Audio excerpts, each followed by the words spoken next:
Hello guys, today I've got a quick inbox preview for you of a kit that I've been waiting for a long time. This is the Arma Hobby Hurricane Mk IIC in 1/48 scale. I've heard great things about Arma Hobby kits. I've seen some fantastic builds and reviews online, but the majority of their kits until now have been 1/72 scale, which is not really my preferred scale.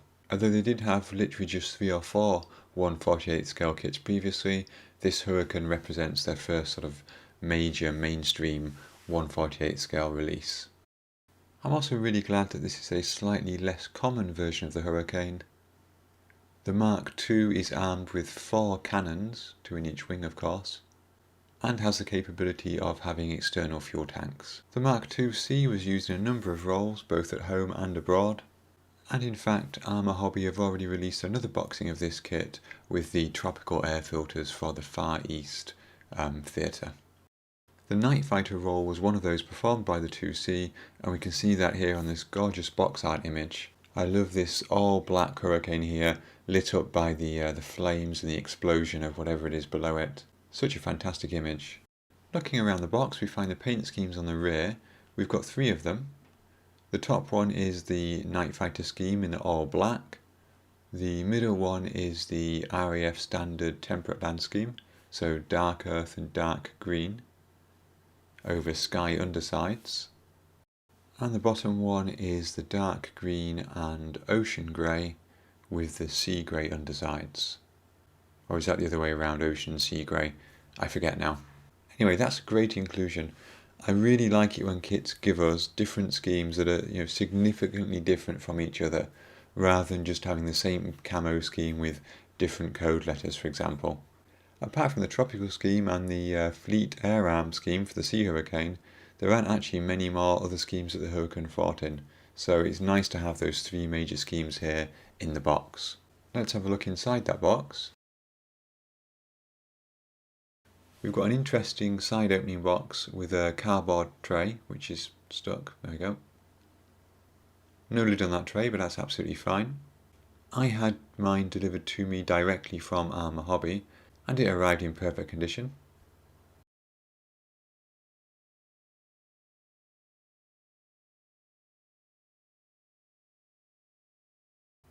There are the sprues, we'll look at those in a moment. Instruction booklet. A decal sheet,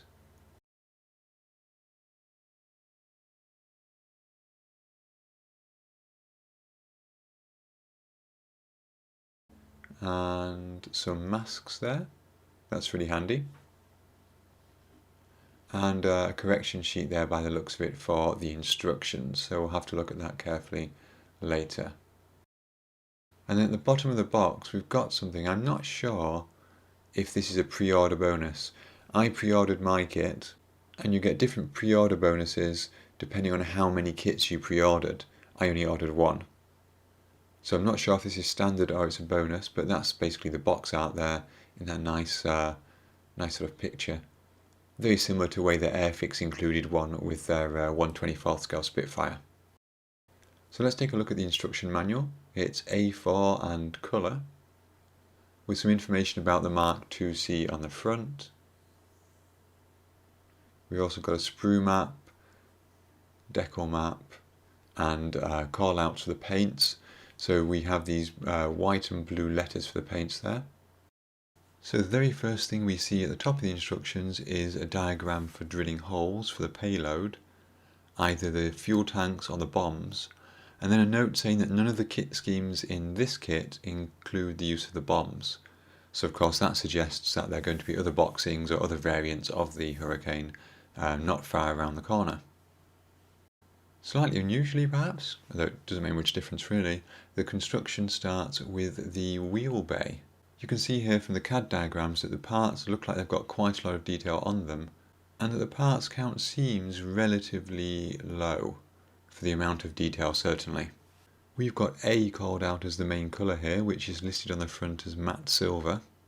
Over the page we continue by building the seat, still matte silver, with a bit of detail painting of black, and then the armour plating behind the seat, which is our first use of the RAF standard grey-green cockpit colour.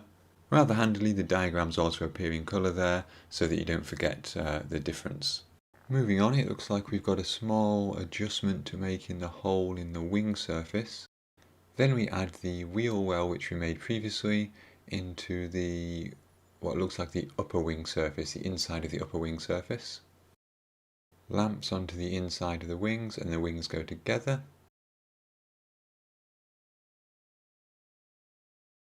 Then we jump back to the cockpit in step 10. So we've got the footrests there and the cockpit floor. There's not really a floor per se on the Hurricane, but the elements that go below the pilot. That tubular system around the outside of the pilot, rudder pedals, and the detail painting called out there too. That's quite a lot of detail, I think, for a 1/48 scale kit, but Arma Model are known for that. At least they are in their 1/72 scale kits. Then we have the control column, the armor plating going into position, the instrument panel, which looks like it has a decal for the displays and the compass, some details on the side there of the cockpit walls on left and right side in step 17 and 18. Note here on step 19, what does that say? For marking options 1 and 2, remove the vents. Okay, so there's a couple of vents on the side of the fuselage which only appear in later versions, I think, of the Hurricane. Then everything's gone together and we encapsulate the cockpit with the fuselage. Step 20. Over the page we build the radiator and the radiator housing. We add the bottom of the fuselage.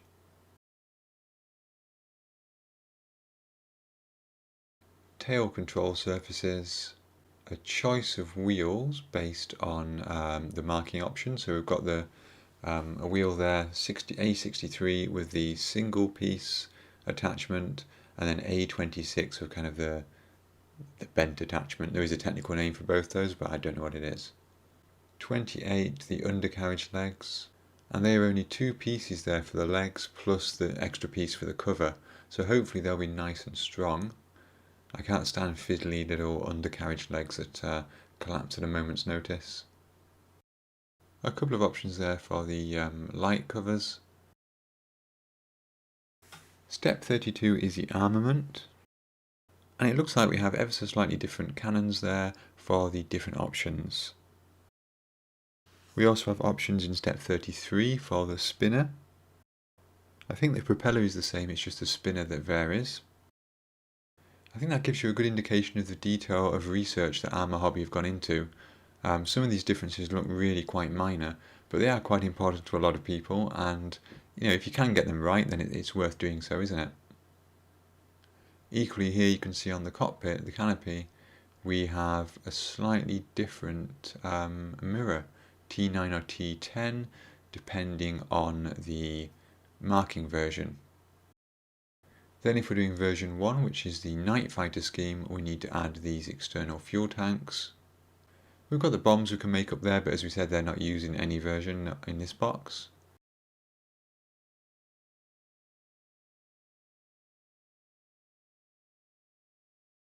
Then construction is complete and we're over the page to the painting schemes.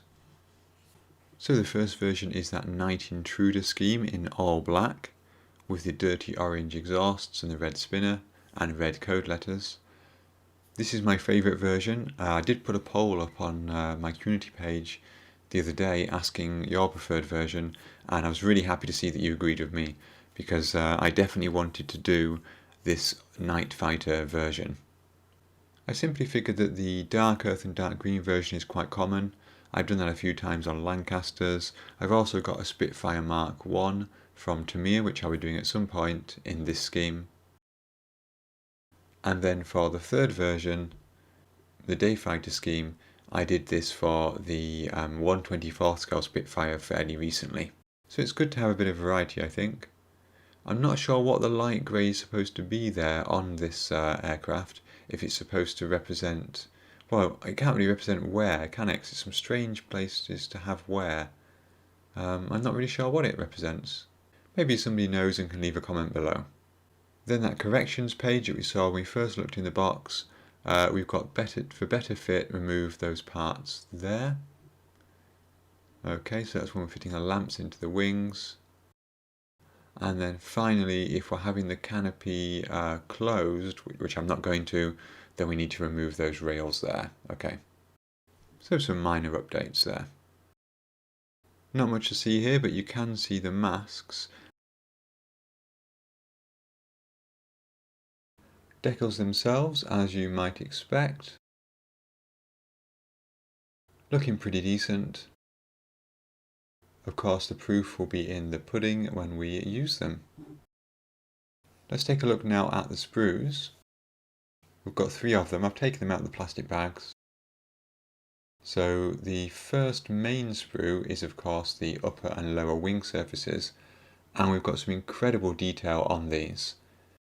There's a combination of very narrow fine panel lines and very subtly raised rivet detail that I can just feel if I run my finger over them.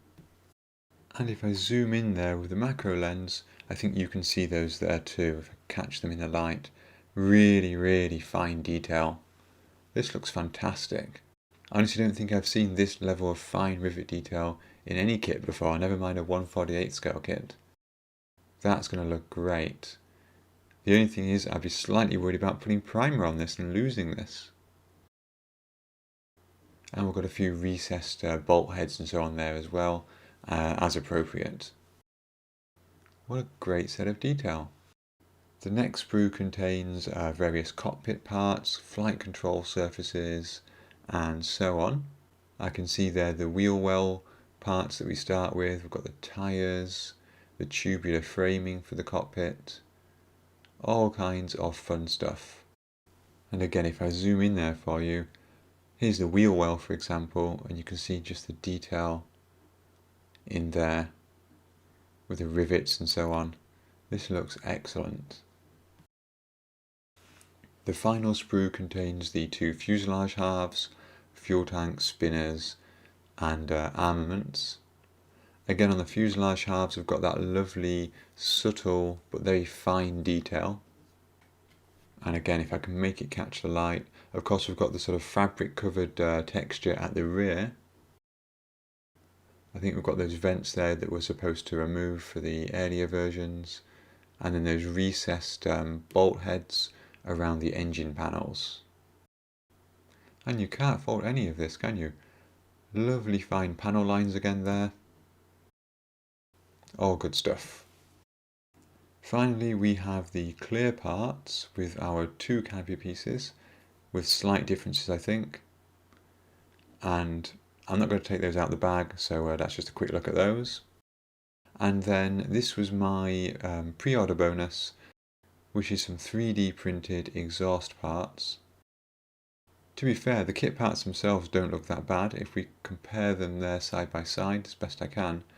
Really, I think the only major difference is the exterior part there is slightly thinner and slightly better curved on these resin parts here. But the kit parts are still excellent. Well, there we go guys, that was my very quick look in the box of the Arma Hobby 1/48 scale Hurricane Mk IIC. This is one of those kits that arrived, I opened it up, took it straight to the workbench, filmed this, and then started building it straight away. I've got as far as the cockpit so far. It's been a nice easy build and it's been lots of fun as well. As I say, I did put a poll on my community tab to ask you which colour scheme you preferred. I think that's pretty conclusive by now, but there still is a chance to vote before I start to get some paint down on this. As always, I'd like to say thank you very much to everyone for watching, and special thanks to my Patreon supporters and YouTube members. My next video will be a full build video, so stay tuned for that. And until then, have fun modelling.